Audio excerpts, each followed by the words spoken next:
In the high-stakes theater of combat sports, where every word is a weapon and every silence is a strategy, we are witnessing the genesis of a conflict that transcends weight classes and defies the traditional boundaries of respect. We find ourselves standing at the precipice of a new rivalry, one that feels both inevitable and shockingly sudden. It is the clash between the immovable object that is Islam Makhachev and the unstoppable force of arrogance and precision that is Ilia Topuria. The air is thick with tension, a palpable static electricity that makes the hair on your arms stand up, signaling that a storm is not just coming, it is already here. Ilia Topuria, the newly crowned king of the featherweights, has not been content to simply sit on his throne and polish his gold. No, he has looked upward, casting his ambitious gaze toward the lightweight division, toward a mountain that many have tried to climb, only to be cast down into the abyss of unconsciousness. Topuria has ignited a firestorm with his recent rhetoric, a barrage of verbal assaults that are as precise and damaging as his right hand. He has called Islam Makhachev, the pound-for-pound king, the most boring thing in this game. Let those words sink in for a moment. He is not calling him weak, he is calling him boring. In the entertainment business of the UFC, that is a jagged dagger aimed straight at the marketing heart of a champion.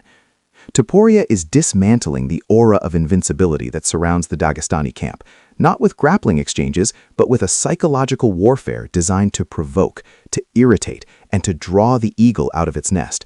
He claims Makhachev is running from the lightweight division, a statement that seems almost ludicrous when you look at Islam's resume. Yet coming from Topuria, it carries a strange magnetic weight. It is the audacity of the claim that gives it power. Topuria is painting a narrative where he is the hunter and Islam is the prey, fleeing from a challenge that he knows will be his undoing. The confidence radiating from El Matador is blinding. He isn't just suggesting he can win, he is guaranteeing a finish. He speaks of knockouts and submissions with the casual certainty of a man ordering coffee. He vows to put Islam to sleep, a very, very long sleep, he says, evoking imagery of a darkness from which there is no immediate return. This is not just trash talk, this is a manifesto of destruction. Topuria believes with every fiber of his being that he possesses the kryptonite to the Dagestani style. He looks at Islam and sees gaps where others see walls. He sees opportunities where others see traps. And perhaps most incendiary of all, he has dragged the legacy of Khabib Nurmagomedov into the crossfire. By vowing to finish Islam right in front of Khabib, Topuria is not just challenging a fighter, he is challenging a brotherhood, a lineage, and a philosophy of combat that has dominated the sport for a decade. He is knocking on the door of the Eagle's fortress and demanding entry, armed with nothing but his fists and a belief in his own destiny that borders on the messianic. As we analyze this unfolding drama, we must ask ourselves, is this merely the hubris of a young champion drunk on his own success? Or does Ilia Topuria see something the rest of the world has missed? Is he the one to finally solve the riddle? Or is he simply another moth flying too close to the flame, destined to be burned by the heat of a reality he refuses to acknowledge? The stage is set, the lines are drawn, and the war of words has begun in earnest. Into the calm amidst the chaos, Islam Makhachev, a man whose heartbeat likely doesn't rise above resting even when the world is screaming his name, has finally broken his silence. But if Ilia Topuria is the raging fire, Islam is the cold, deep ocean water that threatens to drown it. His response to the vitriol spewed by the featherweight champion was not one of anger, nor was it one of fear. It was dismissive, almost clinically so. Islam looks at this brewing storm and sees only a tempest in a teacup. He hears the threats of long sleeps and head-stepping, and he shrugs, diagnosing the situation with the precision of a psychologist rather than a prizefighter. He has some kind of hatred towards us, Islam mused, his voice steady, lacking the tremors of emotion that usually accompany such feuds. This observation is fascinating because it reframes the narrative. Instead of engaging in a shouting match, Islam pathologizes Topuria's aggression. He treats it as a personal issue, a defect in Topuria's temperament that needs to be sorted out. And that phrase, sorted out, carries a heavy, ominous undertone. In the world Islam comes from, sorting it out doesn't always mean a sanctioned bout with a referee and judges. It implies a correction, a realignment of respect that can happen before the fight somehow, or maybe in the future. It is a vague, lingering threat that hangs in the air like smoke. Islam then pivots to a critique that is as simple as it is cutting, the physical reality. He calls Topuria another short guy. It is a callback to his battles with Alexander Volkanovski, a reminder that he has walked this road before. He has faced the stocky, powerful featherweights who think their speed and low center of gravity will save them, and he has smashed them.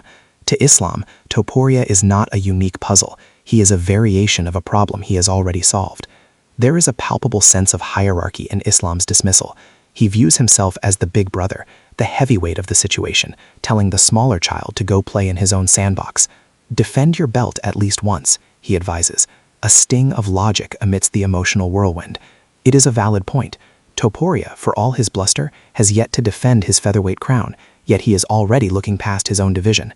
Islam exposes this as a lack of focus, a vanity project rather than a serious athletic endeavor. He is telling Topuria to earn his place at the table of kings before he tries to flip it over. This dynamic creates a fascinating friction. You have the fiery, emotional, almost hateful energy coming from the challenger, crashing against the stoic, logical, and physically imposing wall of the champion. Islam's refusal to match Topuria's energy is in itself a power move. By staying calm, he denies Topuria the satisfaction of a reaction. He refuses to be dragged into the mud. Instead, he stands above it, looking down with a mixture of pity and annoyance, waiting for the moment when the talking stops and the cage door closes. But make no mistake, beneath that calm exterior lies a competitive drive that is terrifying. When Islam says Topuria wants to be smashed, he isn't using the word as a metaphor. He means physically broken, dominated, and humiliated in the way only the Dagestani style can achieve. He is patient, he is calculated, and he is waiting. The personal nature of this feud has escalated beyond the realm of professional competition and entered the dark waters of genuine animosity. We must scrutinize the specific imagery Ilia Topuria is deploying because it is designed to inflict maximum disrespect. It is not enough to simply defeat Islam Makhachev. Topuria has constructed a fantasy scenario where he humbles the entire lineage of Dagestani dominance. His vow to knock out or submit Islam in front of Khabib is a calculated strike at the heart of the team's honor. Khabib Nurmagomedov is not just a retired fighter, he is a cultural icon, a mentor, and a brother to Islam. To involve him, to threaten to step on his head if he interferes, is to cross a line that in many cultures cannot be uncrossed. Topuria is essentially declaring war on a family. He is trying to goad the bear, poking it with a stick, hoping to elicit a reaction that he can capitalize on. And he is succeeding in drawing attention, if not fear. The reaction from Makhachev's camp has been swift and defensive, particularly from the manager who acts as the gatekeeper to this dynasty, Ali Abdelaziz. Ali's involvement signals that the trash talk has penetrated the inner circle. When the manager starts firing back, questioning why Topuria is talking so much while dealing with personal family problems, the mudslinging has officially begun. This reference to family problems is a dark, ambiguous counterstrike, a warning shot that says, "We know about you too." It muddies the waters, turning a sporting rivalry into a soap opera of allegations and secrets. But let's return to Topuria's confidence. He claims to be a different challenge. Every fighter says this. Every contender believes they possess the secret sauce. But Topuria's belief is rooted in his legitimate knockout power. He speaks of his right hand as if it were a divine instrument of judgment. A very, very long sleep is how he describes the fate awaiting Islam. It is a chilling promise. He envisions a moment where Islam, confident in his wrestling, shoots for a takedown and is met with the granite reality of Topuria's fist. It is the classic striker versus grappler narrative, but evolved. Topuria is not just a striker, he is a complete martial artist with a ground game that he claims can rival the Sambo masters. He is daring Islam to grapple with him, promising to submit him, a claim that seems borderline delusional to anyone who has watched Islam's career, yet Topuria says it with a straight face. This is the friction that sells pay-per-views, the immovable belief of one man crashing against the proven reality of another. Topuria is betting his entire reputation on this. If he loses, he looks foolish, but if he wins, if he actually does what he says, he becomes a legend instantly. And that is the gamble he is willing to take. He is pushing all his chips into the center of the table, leveraging his name, his undefeated record, and his dignity on the belief that Islam Makhachev is mortal. The hatred Islam sensed is the fuel for this engine. It is a hatred born of ambition, a need to destroy the existing order to build a new one. This is not just a fight, it is a coup attempt. While the gladiators trade insults and promise violence under the bright lights of the arena, a different kind of war is being waged in the shadows. a war fought with subpoenas, depositions, and legal briefs. This is a battle that threatens not just the career of a single fighter, but the very structural foundation of the Ultimate Fighting Championship itself. We are pivoting now from the visceral physical violence of the cage to the cold, calculated violence of the courtroom. The UFC is currently besieged by a new antitrust lawsuit, a legal juggernaut that has the potential to reshape the economics of combat sports forever. Just as the dust was settling on the Lee versus Zuffa lawsuit, which resulted in a staggering $375 million settlement covering fighters from the 2010 to 2017 era, a new wave of litigation has crashed against the shores of the promotion. This is the relentless nature of the legal system. It does not sleep, and it does not forgive. The new cases, spearheaded by fighters like Kajan Johnson and, most notably, the recent filing by former light heavyweight Misha Cirkunov, are picking up where the previous battles left off. The Cirkunov lawsuit is not merely a request for money, it is a challenge to the system. It alleges that the UFC has systematically used its monopolistic power to suppress fighter wages, keeping the athletes who bleed for our entertainment locked in a cycle of financial dependency while the promotion rakes in billions. This is the dark underbelly of the sport we love. While we cheer for knockouts, the men and women delivering them are allegedly being squeezed by a corporate entity that controls every aspect of their professional lives. The juxtaposition is jarring. On one hand, you have the glorious spectacle of Makhachev and Topuria, global superstars debating their legacy. On the other hand, you have the quiet desperation of hundreds of fighters who claim they were underpaid, undervalued, and legally maneuvered into corners they could not escape. The shadow of the law looms large over the octagon. It is an invisible opponent that cannot be knocked out, cannot be submitted, and cannot be intimidated. The UFC, for all its power and influence, is vulnerable here. The courts do not care about pay-per-view buys or Dana White's charisma. They care about statutes, precedents, and evidence. And as this new lawsuit gains momentum, it casts a pall over every event, a reminder that the empire of the UFC is built on a business model that is currently under the microscope of the American justice system. This is the story that isn't being told in the post-fight interviews. It is the story of the machinery behind the curtain, the gears that grind the fighters down, and the legal rebellion that is finally rising to jam those gears. The introduction of the Cirkunov case in May 2025 signifies that this is not old news. It is an ongoing, evolving crisis for the UFC brass. The fight for the future of the sport is happening in a courtroom, and the stakes are higher than any belt. To understand the gravity of the Cirkunov and Johnson lawsuits, we must descend into the gritty details of the numbers. In the world of professional sports, there is a golden ratio, a standard of fairness that has been hard-won by unions and players' associations over decades. In the NBA, the NFL, and Major League Baseball, the athletes, the talent that actually puts butts in seats, receive a revenue share that hovers around 50%. It is a partnership. If the league makes $1, the player gets 50 cents. It is a recognition that without the athletes, there is no product. Now contrast that with the alleged reality of the UFC. The lawsuits claim that the UFC's revenue share with its fighters sits at a dismal, almost insulting 20%. This is the core of the grievance. This is the disparity that Misha Cirkunov and his legal team are illuminating. They are arguing that this massive gap is not a result of market forces, but a result of market manipulation. They allege that the UFC has acted as a monopsony, a single buyer of labor with so much power that it can dictate terms without fear of competition. By buying up rivals like Strikeforce, WEC, and Pride, the UFC effectively eliminated the free market. A fighter had nowhere else to go to make a premier living. You either signed the contract with the numbers the UFC wanted, or you fought in obscurity for peanuts. This suppression of wages is what the lawsuit seeks to recover. They are asking for the difference. They are asking for the missing 30% that, in a competitive market, would have gone into the pockets of the fighters. Think about what that money means. For a prelim fighter, it's the difference between needing a second job and training full-time. For a contender, it's the difference between retiring with brain damage and no savings, or retiring with dignity and security. The Cirkunov lawsuit is peeling back the layers of the UFC's business model and asking a fundamental moral and legal question. Is it legal to build an empire by artificially depressing the value of the people who build it? The suit claims that the UFC's dominance allowed them to enforce restrictive contracts that no athlete in a healthy market would ever sign. Long-term rights deals, matching clauses, exclusive negotiation windows, all tools designed to keep the fighter locked in and the wages locked down. The visual of the 20% versus 50% split is the smoking gun. It is a stark numerical representation of the alleged exploitation.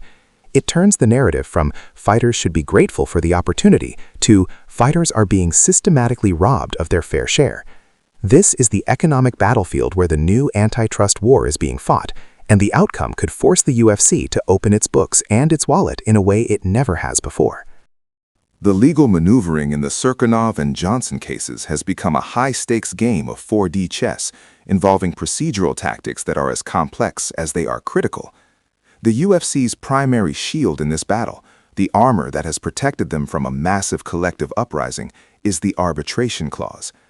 Hidden within the dense legalese of fighter contracts are clauses that force athletes to resolve disputes individually in private arbitration, rather than banding together in a public class action lawsuit. This is the divide-and-conquer strategy codified into law. If every fighter has to fight the UFC alone, in a secret room, the UFC wins every time. They have the money, the lawyers, and the time. The fighters do not. This is why the Cirkunov lawsuit is so pivotal.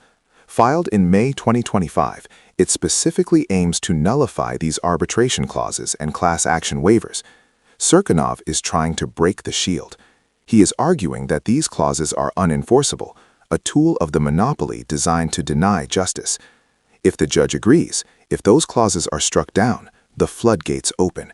Suddenly, hundreds of fighters can join forces, and the UFC faces a united front that poses an existential financial threat. But the drama doesn't end with contract law. We have entered the realm of spoliation, a legal term for the destruction or hiding of evidence. And here is where the face of the UFC, Dana White, finds himself in a crosshairs. A judge has ordered Dana White to testify under oath regarding potential missing evidence, specifically phone records and text messages that may have been deleted. This is a bombshell. The plaintiffs are suggesting that the UFC may have conveniently lost communications that would prove their anti-competitive behavior. The image of Dana White, the man who controls everything, being forced to sit in a deposition chair and answer questions about his deleted texts is striking. It strips away the promoter's invincibility. In a court of law, he is not the boss, he is a witness. The spoliation hearing is a critical skirmish. If the judge finds that evidence was intentionally destroyed, the sanctions could be severe, ranging from massive fines to an adverse inference instruction, basically telling the jury to assume the missing evidence was damaging to the UFC. This adds a layer of personal jeopardy to the corporate defense. The lawyers are digging for the smoking gun in the digital debris of the UFC's communications. They want to find the texts where the executives joke about underpaying fighters or conspiring to crush a rival. The order for Dana to testify signals that the court is taking these allegations seriously. The shield of arbitration is cracking, and the secrets of the backroom dealings are at risk of being exposed to the harsh light of day. As we reach the conclusion of this complex narrative, we are left with a panoramic view of a sport at a crossroads. We are witnessing the collision of two distinct worlds: the primal, blood-soaked world of the cage and the sterile, paper trail world of the court. On one side, we have the tantalizing promise of violence between Ilia Makhachev and Ilia Topuria. This is the product the UFC sells: the drama, the rivalry, the clash of styles. It is a story of personal ambition, of a featherweight daring to be great, and a lightweight king defending his territory. The fans are captivated by the short guy insults and the threats of long sleeps. We want to see them fight. We want to see if the matador can tame the eagle. It is the purest form of entertainment, a distraction from the complexities of life. But looming over this spectacle is the heavy, gray cloud of the antitrust lawsuits. The Cirkunov and Johnson cases are not just legal footnotes, they are the ghosts in the machine. They remind us that the men and women we idolize are also workers, laborers in a dangerous trade who are fighting for their economic survival just as hard as they fight for their belts. The potential outcomes here are staggering. If Makhachev fights Topuria, we get a night of unforgettable violence. But if the fighters win in court, we get a revolution. A victory for Cirkunov could mean the end of the restrictive contracts that have defined the UFC era. It could mean a world where fighters earn their fair share, where the 50-50 split becomes reality, and where the balance of power shifts from the promoter to the talent. The UFC is fighting a war on two fronts. They must keep the show going, keep the stars like Topuria and Makhachev happy and fighting, while simultaneously fending off a legal assault that seeks to dismantle their entire business structure. Dana White sits at the center of this storm, promoting the fights while testifying about his phone records. It is a precarious position. The irony is palpable. The UFC is more popular than ever, yet more vulnerable than ever. The fans will tune in for the fights, but history may remember this era for the lawsuits. As we look to the future, we must ask, will the spectacle of the sport continue to overshadow the business of the sport? Or will the gavel finally strike as hard as the fist, forcing a change that no amount of trash talk can prevent? The rivalry between Islam and Ilia is just the surface. The tectonic plates of the MMA world are shifting beneath them. We are watching a sport growing up, with all the growing pains, conflicts, and crises that entails. Whether in the cage or in the courtroom, the next chapter of UFC history is written in blood and ink, and we are all witnesses to the unfolding drama.